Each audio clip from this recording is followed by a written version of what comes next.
welcome to the Five Side Podcast. It's been 3 weeks, 2 weeks, I don't know, Billy. Don't know. A while. A while, yep. And that was the voice of Billy Kirkpatrick, and also with me is Ross Dewar. Good evening. Oh, well, it has been a while. Lots has happened. Yeah. Where to start? Honestly, where to start? We'll dive into the last predictions we did. Fairly close. Matt coming out on top in that one, 16 points, clawing his way, still in the bottom, but closer. Fairly solid performance from everyone. I mean, Billy and 9 with the lowest. So everyone had a fairly okay. Everyone got one correct score in that. Also, we left you just before Rangers played Brøndby at home. Since then, Rangers have been away to Brøndby and Celtic have been away to Ferencváros. Rangers didn't win that game, did they? The away one. No, they did not. No. Enough said. They need a result against Sparta. It was the sort of game where they had a couple chances, but nothing sort of cutthroat. Yeah, Celtic won away to Ferencváros. I think it was 3-2 or something. That was only like last week, but it still feels like it was so long ago. I mean, so much has happened since. I know. Well, we'll jump to the news that we received of the passing of Walter Smith. Obviously, a Scottish football icon for everyone, and I believe Dewar was up at Ibrox last week for the funeral procession. I was. Obviously, as frequent listeners know how much of a Rangers fan I am, and it was a really nice touch. Obviously, growing up, Walter Smith was one of my heroes. I was meant to be seeing him at the end of March. I'm just sad that he's gone, but obviously we don't know the circumstances. Obviously, we can only speculate, but if he was in pain at all, I hope he's no longer in pain. Yeah. I think it was pretty clear to most people that it was announced he was unwell, obviously, and he wasn't looking too pretty. He didn't look great when he was up at Loch in recent Lomond, photographs, yeah. For the charity event. Yep, it's a shame. It was a massive loss for the whole Scottish football, really. Any words, Billy, for Walter? Yeah, I think it's just sad. I think it's just a testament to the man and the character he was and how well liked he was across both sides of Glasgow and wider Scottish football. I think it just goes to the kind of testament of the character of the man. And I think when you heard the tributes, saw the tributes, I think nobody really had a bad word to say, and everybody did the same thing to say. A football man, a family man, and all in all, it's a really deep and hurting loss for Scottish football, I guess. Mm-hmm. Yeah, I think 90% of people were very respectful when the news broke. We'll move on from that. Don't want to dwell on dark news so long. What has happened? Well, we'll go recent. So it's international break. Paint the picture for you. Aston Villa sack their long-running manager, Dean Smith, and Steven Gerrard's name pops up in the speculation as for who's going to take over the job. When this happened, he was asked about the speculation of him being linked to other jobs, and I think he replied, "Do I look happy? Do I look settled? Don't ask silly questions." And not much longer, long after that, even, his He has out the door in Ibrox. He has went to Aston Villa and filled their vacant manager's position, or head coach. He's been announced as, and Rangers and Rangers fans are left with gaping wounds, uh, and massive holes in the living rooms of where they've had to get rid of their Steven Gerrard cutouts. Jura, are you heartbroken? Um, yeah, yes and no. Obviously, he had taken Rangers to a place where many people didn't ever see it was going to be attainable to win the league last season in some spectacular fashion. Am I gutted? Oh, I think I'm a wee bit, but I think obviously bigger picture. His family's down south. I don't think it'd be very easy when he's got a young family having to travel a good four and a bit hours to see his family ever so often. I I don't think know if he knew. it was Sorry, almost inevitable that he was going to end up back in England at some point anyway. I think just a lot of people didn't expect it to be so soon, I think like or in this nature of going now at this point in it the was season. a timing as well. Obviously, Rangers have a big game in a week or so's time against Hibs in a semi-final. Currently top of the league, albeit not by that many points. Still have Europa League potential to qualify from the group. Well, obviously, that's how football works, but it's certainly like poor timing.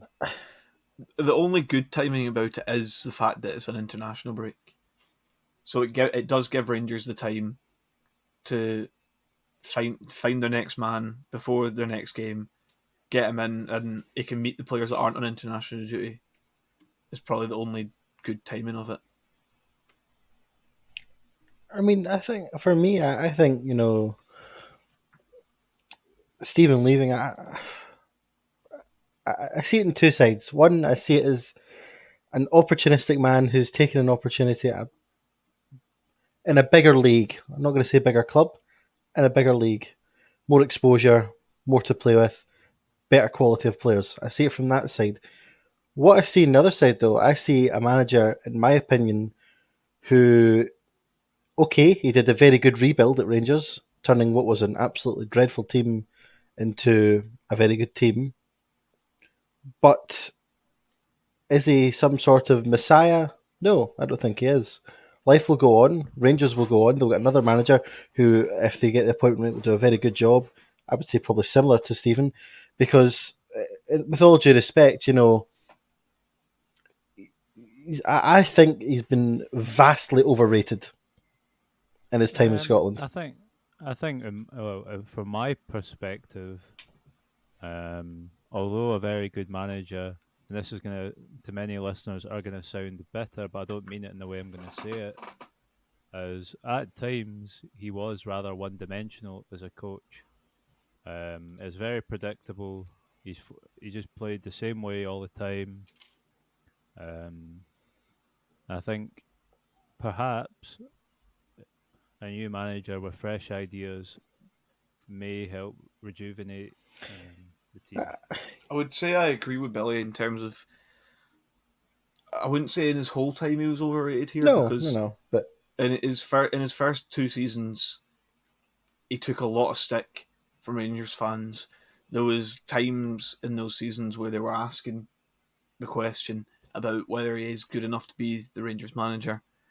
Um, I wouldn't say he got lucky last season, but he won the one trophy that really mattered to all the Rangers fans and Rangers as a club.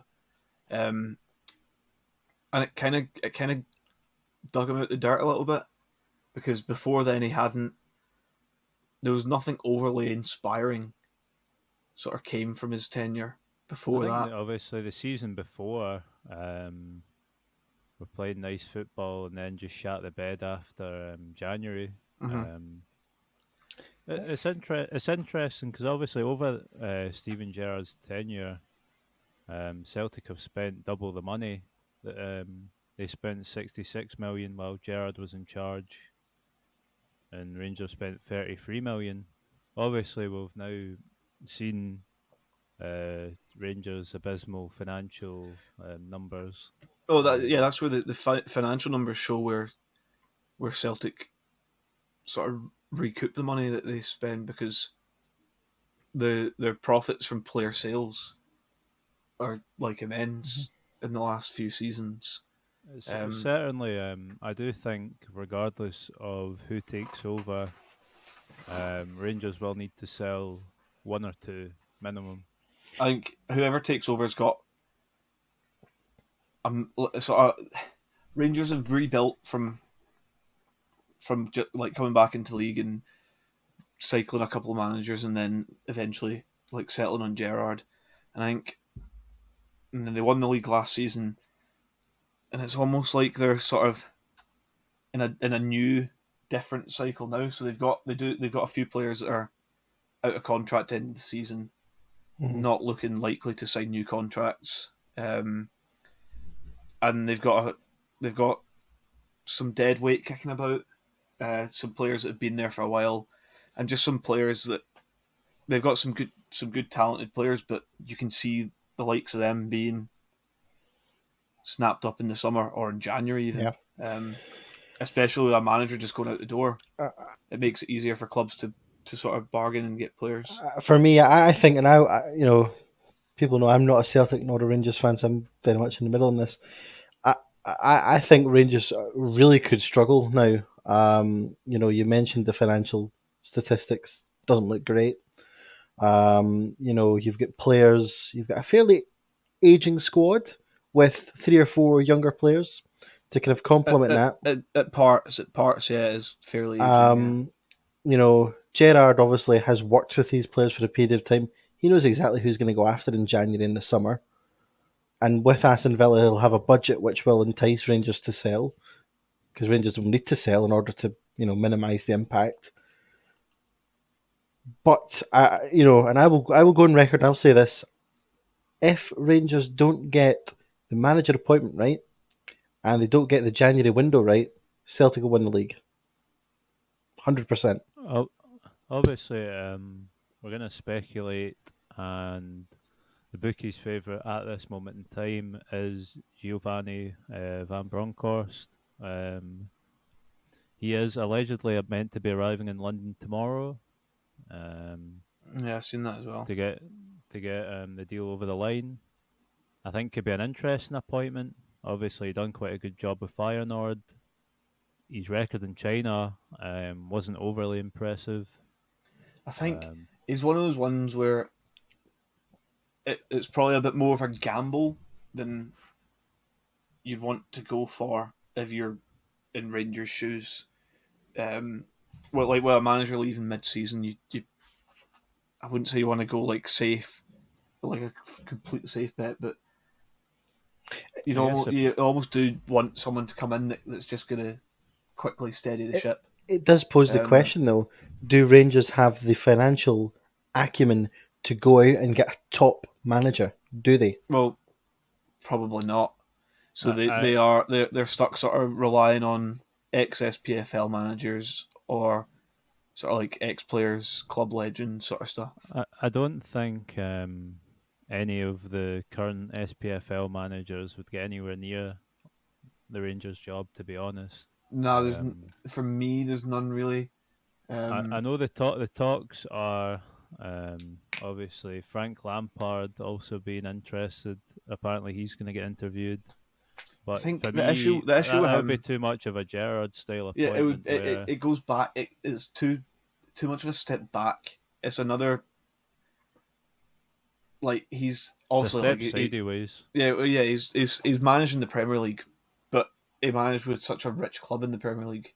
Yeah, And actually, when he spent a lot of money with them, he didn't he was quite poor. I actually think He did a lot better actually working with the squad that he was given. So actually, maybe that wouldn't be such a bad thing for Rangers, sort of having to out, work with what you've got. out of the obviously names mentioned, I do think Van Bronckhorst is probably the best one, perhaps of a bad bunch. You would say like none of those names on the obviously the No, not none bookies of them sort of like Spark the So, imagination. Neil Warnock. uh, I would love it. I think I would love it. What, do you want a man? So you want a man just to come up to Scotland, play 4-4-2 week in, week out, I just think that for the banter, draw games it'd be 0-0, great. get 1-0 wins and stuff. imagine having Reno Gattuso with Morelos. Oh, Uh, It'd be red card I city. think you would need a very expensive bill for the dressing room getting trashed every second week. Yeah, I think time will tell. I think Van Bronckhorst obviously seems to be the suited role, suited manager. Obviously, with Feyenoord played the exact he same comes in and formation. if he comes in, he fits the system that's been being played I do almost to the letter. I do know his style of play is ever so slightly different in the sense that the inside forwards are expected to score a lot more than the current two are doing. So it'll be interesting. Obviously, he had Bergwijn at the time at Feyenoord, who had an absolute blinder when they won the league. So I think the thing is, I think whoever the manager is will be lucky in a sense that although it's a highly pressured job, this isn't meant to be disrespectful on the lower end teams of the league, but Rangers can, on occasion, in the same way that Celtic can to an extent against the lower teams, can get away with not being in full gear, top gear, and still win games. So I think that's maybe a I'd blessing agree for with that. some managers walking into this job. It's not like you're in. It's not like you're going to a Hibs or an Aberdeen where even against the lower teams you need to put your top gear to win the game. I'd say though, he's whoever comes in, he or she, because obviously, they are under an immense amount of pressure. Oh, absolutely. The pressure on Celtic and Rangers managers to win week in, week out is ridiculous. If you look, even if you look at a couple of weeks ago, like Celtic won a game and fans are praising Angie, and then they draw 0-0 with Livingston at home, and folk are immediately on his back again. I do think, obviously, from the English media, I don't think they put much respect to our game. Obviously, They never do, though. They never do. I know he's not you come to accept that they're not going to put sort of respect on the name of our game. They just sort of. I know he's not liked by a lot of people, but I was listening to Barry Ferguson saying when he went down south, he couldn't understand why the fans were happy with draws and stuff like that. Whereas if they drew a game of Rangers, like it was like a defeat. It's that I difference suppose in it mentality. depends the team you're at. Mm-hmm. Also, Gerrard's gone to what is a massive club in terms of history in England. I don't think he'll do well. They've got ambitions to push top half of the table, break into the top 8, top 6. But to do that, they need to have the right sort of infrastructure behind the scenes of not even just the managers, behind that and everything. And I don't know how well they're gonna perform. And obviously, like a lot of pressure on Steven Gerrard, because this move sort of determines where he goes next in his career. Because obviously, as the rumours would be, is like a Liverpool club legend. The rumours are that he is the next in line for the Liverpool job. But you'd have to argue if he does badly at Aston Villa, he won't get in the Liverpool seat. I'm actually very surprised he took the job, in the sense that it's really all or nothing with Aston Villa. Whereas, like, if he goes and gets relegated, that sort of ruins his potential legacy. He's taking a risk. It's a huge risk. He's taking a risk, and it could pay off. It could end in 3 months' time if he just loses every game. But I think he'll struggle personally. I think he doesn't have that luxury where in the Scottish League where he can maybe get away with one or two players not performing. Don't get away with that in the Premier League. Every team can beat every team. No, every single week in the Premier League it's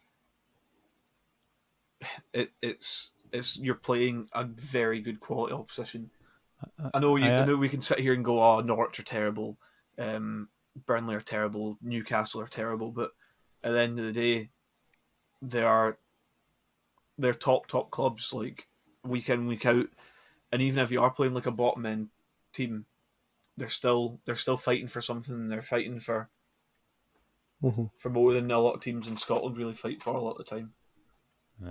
I think actually, I think you guys may agree with me. The bigger loss for Rangers is losing Michael Beale. 100%. Yeah. Because obviously, but he was the sort of mastermind behind a lot of Rangers' success.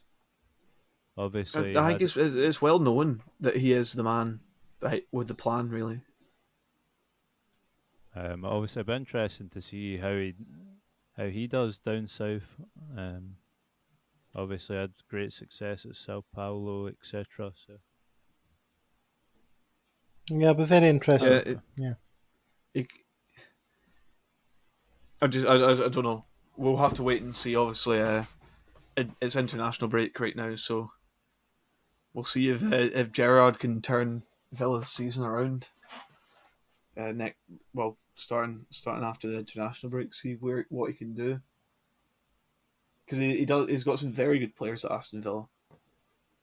I actually, I know the media has stated that many Rangers players would not get in that Aston Villa team, but there's certainly a few who would help bolster that team There's a few in there that could be decent in squad and players. around. Uh-huh. I actually think Glenn Kamara would actually be a very good addition to the Aston Villa team. But obviously, we'll not know until a Well, not bid until comes in. January, and even the summer. If Gerrard still, if he does well and he keeps him up and sort of thing, if he's there in the summer as well, if he comes sniffing back around, who knows? I think he will go for. He might go sniffing at Celtic players. You never know. I think he'll probably try get Goldson for free. I think that'll be one of his first signings. Well, I don't. I've not thought all season that Goldson's going to sign a new contract. I just don't know whether Villa need him. Is the only thing. Yeah, I I don't don't know. think He's he's that. I don't definitely. think he's that quality, to be honest. But there you go. I I don't think he think you're is. that quality. I'm not. That's why I'm not playing for Aston Villa. Anyway, I think we're digressing ever Yes. so slightly. Yeah, but well, it's current news, isn't it? We will move Uh, on to more current news. International break, obviously. Scotland requiring a win tonight. It's been and gone. It's happened. Away to Moldova. Needed a win to secure a playoff place for the World Cup playoffs, and well, we did it. We didn't half make it a little bit awkward for ourselves, but we did it in the end. It was a quick start for Scotland tonight, or so we thought, with Shea Adams netting fairly early on, but it was disallowed for offside. Thank you. Thanks to VAR. I think it was a correct decision. Yeah, no, it was, but we can be better. We're allowed to be better. It was just offside. That's what VAR is there for, to tell us if it's just offside. And then it sort of slowed down from Scotland. There was a period of Moldova ascension, really, where Craig Gordon had to make a wonderful save to deny them, like fairly early on in the first half. But we got through that. We moved through that, and just before half time, lovely play down the right hand side between, I think it was Gilmore, Patterson, and McGinn.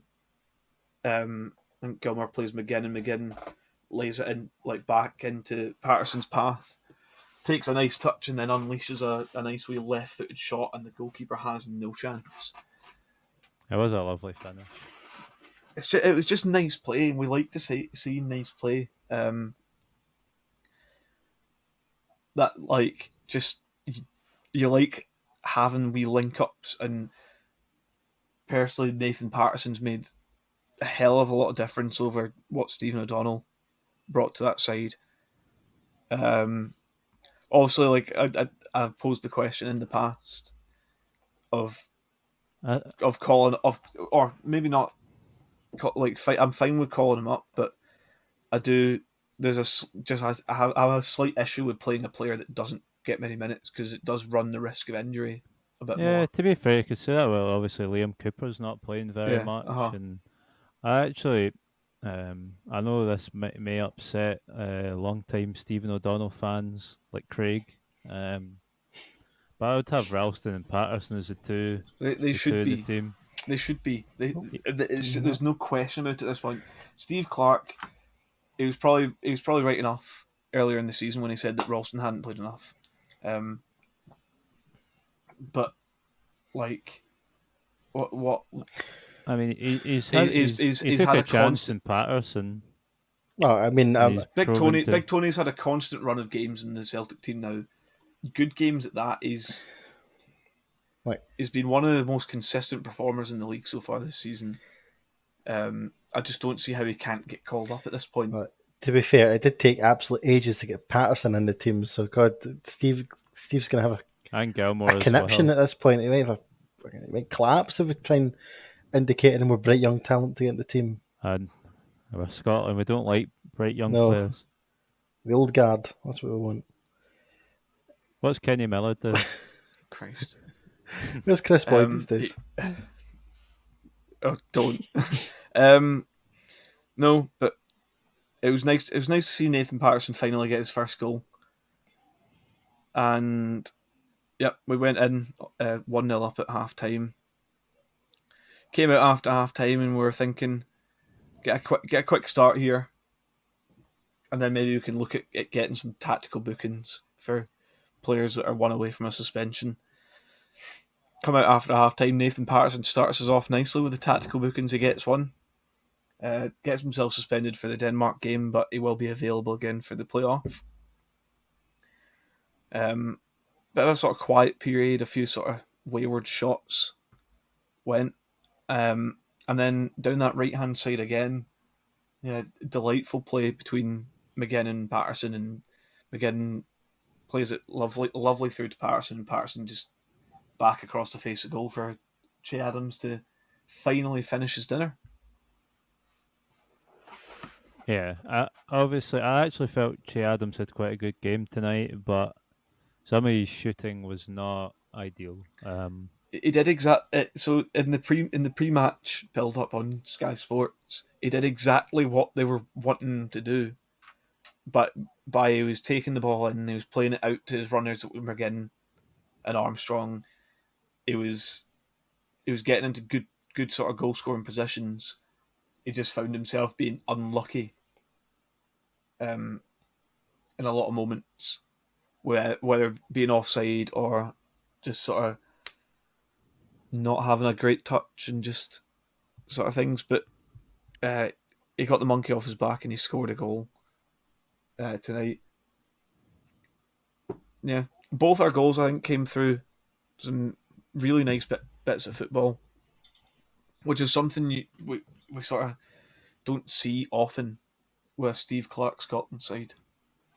I know he wasn't part of either goals, but I felt Billy Gilmore again was fantastic.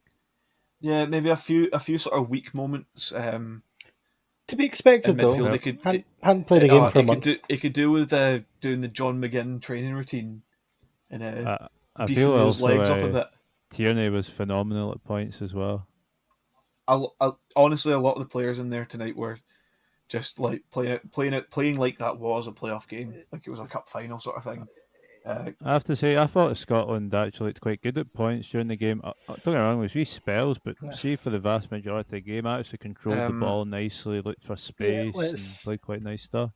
I know it's only Moldova in their bottom. Well, yeah, but the pressing and the counter pressing was really well, yeah, but the pressing and the counter pressing was really where advanced players could have a bit to work on in that sense. But Jack Hendry and Liam Cooper did really well, sort of pressing together and knowing when to both press the same player, like force them out wide and isolate players. They did really well at that, I think. I think what there is in the squad now is, I know this is probably very cliched, but there is a feel-good factor.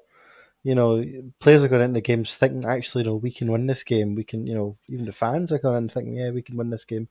And you can just see it rubbing off on the players. They've been a bit more creative, a bit more expansive. Take the Israel game, We've for also example. Goal down, 2 goals down. Old Scotland teams would have crumbled. This game tonight would have been a banana skin, would have drew one each or lost 2-1 or something.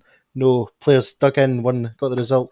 There is such a feel-good factor now in the squad. I am absolutely pumped for the playoffs. I'm ready. I think it also helps that there's a real consistency in the squads that get called up. Obviously, there's one or two changes here and there, and with injuries and illnesses, some people get left out. There's maybe a little bit of deadwood in that in the squad that could do with not being called up, unless they're getting a bit more sort of club football. Well, not club football, but just a bit more sort of game time and better performances, and just do better when they come on to make their sub appearances for Scotland. But yeah, and then the man that he'd been involved with both the goals. Nathan Patterson did give away a penalty in the last 10 minutes. Not to worry though, because it's tradition on the 12th of November for Scotland goalkeepers to save penalties. And Craig Gordon did just that. I think he got his forearm to it. Don't care. Yeah. Great save. He got his forearm to it. The Moldova striker thought, he was like, I've got an open net here, I can go tap it in. Not a chance. Kieran Tierney, body on the line, gets himself in the way of that, puts it behind for a corner, and then slides into the post. Luckily, it was just sort of like. To quote the great man himself, Mr. Neil Warnock, you've got to fucking die to get 3 points, and the commitment and determination from Kieran Tierney to just ramrod his way in and just get the ball and put it out for a corner. That's what you want to see. You want people to die for the jersey. Not literally, but metaphorically. You think back to the start of the season, the Ange Postecoglou quote, we don't stop, we never stop. We stop at half time and we stop at the end when we celebrate. Iconic.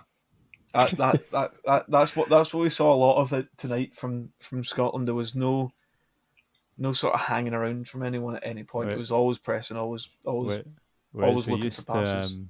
We used to be the very Reno Gattuso. Sometimes maybe good, sometimes maybe shit. Yeah. I think as well. I know. I think I was one of the people that kind of laughed at this at the time. But hiring Austin McPhee as the set piece coach really does seem to have worked wonders. We're actually trying quite a lot of things tonight. Don't say that. Our corners tonight were fucking I know, but the first 2 or 3 corners didn't go past the first man. But I think the actual into the first man. Let me rephrase. The actual movement and intent is actually more. It looks to be technical more. We can't help the players putting in a shit ball. We can't. Can't help that. Everyone does seem to be sort of very, very calculated, very worked out. Yeah, it's nice to see a planned set piece, because when you're watching Scottish football, a lot of time it's just chuck the ball into the box and see where it fucking goes. Exhibit A. Wait, here's a second goal last week. We secured a playoff place. Yep. 1 game left in the group against Denmark. Don't really care. I don't hold out a lot of hope for getting anything against them. Neither, but don't care. I think it's a sellout Hampden crowd again. It should be bouncing, and maybe that can give us sort of a bit of an edge. But there is 7 players on bookings that we need to sort of protect for the playoffs. Yep. Not all of them are necessary to protect. Like Stephen O'Donnell, you can get fucking booked if he wants. I don't give a fuck. But we can't really afford to lose players like Gilmore, McGinn, Adams. The list goes. I would be incredibly surprised if, given the circumstances, any of the players did get stupidly booked. I'd be really, really surprised and disappointed. It'll be I reckon we'll see a little bit of rotation in the starting lineup. You might as well. I think a lot of them will be told just be careful. Nothing, no petulant fouls that just get you a booking. I know it's a silly rule, but just I think we can go and play Calm. without pressure. Give some of the time. I know obviously we want to win every game, but give some of the time to the squad players. There's no real need to. We've got a playoff place now. We can not take the foot off the gas, but just relax a bit and just play without any sort of pressure. We've done the hard bit. I don't think many Scotland fans expect much from the game. Yes, obviously, like the better if we win the game, then I think we're pretty much guaranteed to be seeded. But at the end of the day, just we've got the playoff place. Just please give us the players for the playoffs rather than having to then play the sort of bench players. Then I think if you're both happy, we can move on. I'm delighted. Yeah. Yeah. Okay. We'll do predictions. I've knocked up some predictions, a couple games from the leagues that are on this weekend and then the Scotland game. Whenever it is, I've forgotten. We'll start off. Ayr v Partick. Craig has put 2-0 to Ayr. Billy? I don't agree with that. I'm sorry, Craig. Yeah, I only see a Partick win here. I'm going to go 2-1 Partick. I'm going to say 1-0 Ayr. Well, I'm going to say 2-1 Ayr. I think it's going to be a delicious game. Don't know what you people are having. I'll have whatever you guys are having. Jesus Christ. A bit of hometown spirit, Billy. That's what we're fucking having, I'm right? having a dose of realism. Inverness, Dunfermline. Craig said 2-0. Well, Inverness. I mean, you got to look at it. Dunfermline have appointed Yogi, but he doesn't come into management until Monday. Will he have any sort of motivation? Possibly. I'm going to go score draw 1-1. Billy's going to go, oh, you're copying me, but I also am going to say 1-0. Oh, you're bloody copied me. Well, I've went 3-1 Dunfermline. 3-1 Dunfermline. No, I have fucking I was not. about to say, I'll definitely have what you're having. I've went 3-1 Inverness.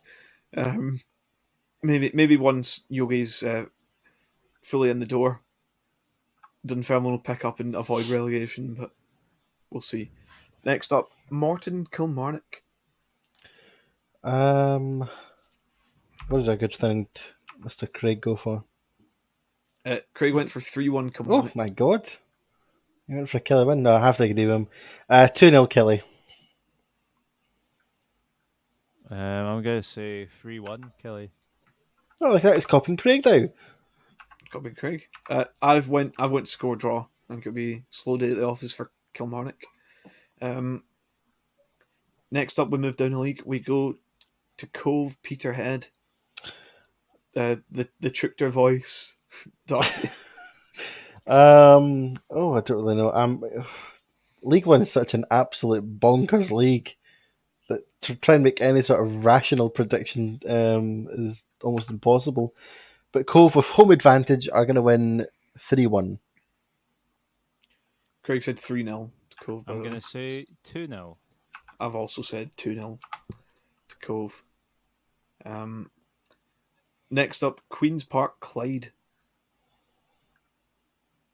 Well, Queen's Park have had a little bit of inconsistent form lately, but Clyde's form have been even worse somehow, so I'm going to say Queen's Park will edge this 2-0. Real edging when it's 2-0, isn't it? Yeah, a kind of close 2-0. Craig said a real edge, and he said 1-0 to Queen's Park. I'm going to say 2-1 to Queen's Park. And I said 3-0 to Queen's Park because, can't predict them to lose. It's illegal. Next up, Albion Rovers v Stirling. Jesus. What will I go for? You can see I picked the good games here. I'll go score draw 1-1. I don't know. I don't know. I'm going to say 1-0. 1-0 to Just 1-0. a home 1-0, yes. Yeah, Okay. home 1-0, sorry. 1-0 to Albion. I've said 1-0 to Sterling. Kelty Forfar. Top of the table clash. I'm going to go score draw 2-2. That's what I'm going to go for. Excitement. Bill's I'm also gonna not watched a say- lot of this league. No, I've not. I'm going to say 0-0. I've just went what the last game was, There's Jure. which was 2-2. So Kelty are just really good. Craig said 4-1. I've said 5-0. Telling you. And finally for us, we have Scotland Denmark. It's the last game. Craig said 1-0 to Scotland, by the way. well, I think Scotland will get 1. I just think Denmark will get 2. I don't think about drubbing, but I'm going to say 3-0 to Denmark. I reckon we're just not going to care. I'm on the same page as Billy here. I've said 2-1 to Denmark. I'm not fussed if we don't win. I'll probably not even pay full attention to it when I'm watching it. Unless that sounds bad. Well, hopefully we can get predictions from Matt at some point before Matt's tomorrow enjoying- afternoon. Hope I know he Matt's is enjoying his holiday. Rome, but put in your predictions, dickhead. Yeah, I'm sure he's conquering Rome as well. So anyway, I think that's enough said. But we'll try. We'll arrange a permanent permanent day every week to come and do a wee podcast, do a wee chat. Whether it's 2, 3, or 4 or 5 of us, we'll never get 5, but whether it's just a couple of us or whether it's everyone, we'll put something out every week, I think. Until next time, would you like to say goodbye, Billy? yeah, goodbye. Thank you very much to everyone. We're back, baby. We're back. Goodbye. Yep. And Jura. Don't know if I can top that goodbye, but as always, guys, thanks for listening. Always all have a good week. Take care and God bless. That's my line. I know. Yep. Obviously a shorter one than usual, but short and sweet, as they say. Only ever so slightly. We're 2 men down, so yep. Thank you for joining me on this fine evening. And I'll let you get on to your weekends. And we'll see everyone on the other side. Good night and God bless.